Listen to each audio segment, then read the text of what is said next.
Welcome back. You're tuned in to Bazaar Morning Call here on CNBC TV18. Well, we have Mayuresh Joshi from William O'Neill who joins us on the show. Hi, Mayuresh.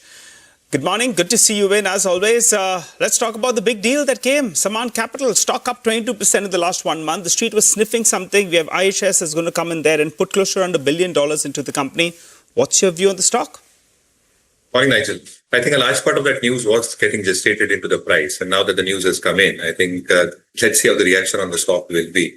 But generally, I think a large part of the news gestated in. And numbers have probably been in line with estimates as well. But Mayuresh, hi, good morning. Now, in the financial universe, which is where all the action seems to be shifting after the policy, the question is, will you look at, and from a shareholder's point of view, you can look at any NBFC, right? But within that universe, will you look at Sammaan as it goes through this, transition, this ownership change? Or will you look elsewhere? There's also Tata Capital that's coming to the market. So lots happening here. What do you think of Tata Capital? And, would you pass Sammaan and go for another NBFC, or is it a buy for you? Morning, Surabhi. No, again, I think post the RBI comments, specifically in the policy, I think NBFCs should start gradually remaining in focus. And at MarketSmith India, I think our belief is that NBFCs are a tad bit better placed than large banks at this juncture, primarily based on the fact that the cost of borrowing will obviously come down with the interest rate cuts that we've seen so far.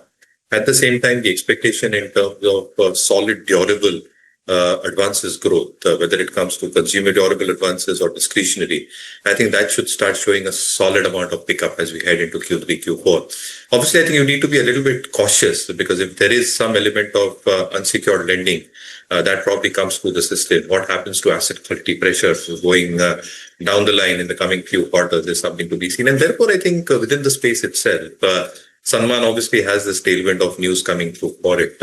But large leadership stocks is something that we continue preferring in the NBFC space.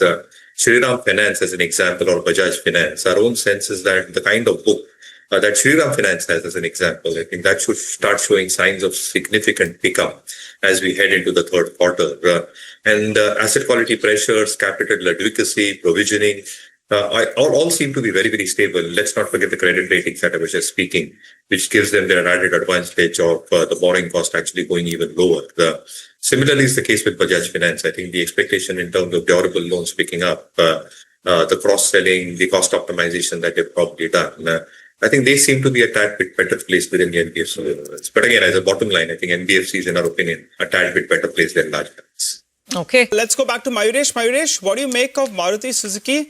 Big move is what you've seen on the stock. Sales are picking up as well. You heard the management, the way they're trying to reorganize their business. How much of the good news is in the price, and what do you like from the auto pack? Well, Nigel, I think a large part of that is in the price. But again, I think it's very, very optimistic based on the fact that volumes which were expected to grow in negative territory are now expected to grow in higher single digit in the positive territory. Again, I think from a company perspective, I think the company has historically dominated the entry level and the PV segment. Even in FY25, they almost had a 65% market share. And this has been disproportionately challenged by a lot of newcomers and competition and new launches that have probably happened. But again, I think with rationalization happening, both in terms of the income tax as well as GST, I think it would stimulate Maruti's portfolio, whether it's Alto, Swift, WagonR, small segment, or the compact SUVs, Brezza, Bronx.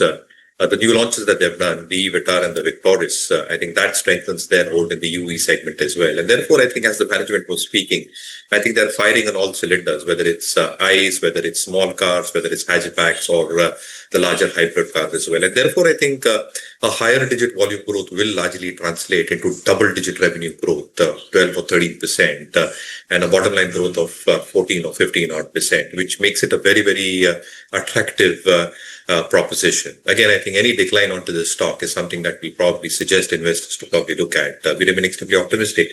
Apart from Maruti, Nigel, as I've always mentioned, Hyundai, India, and TVS Motors with their two-wheelers is something that we keep on holding in our portfolios.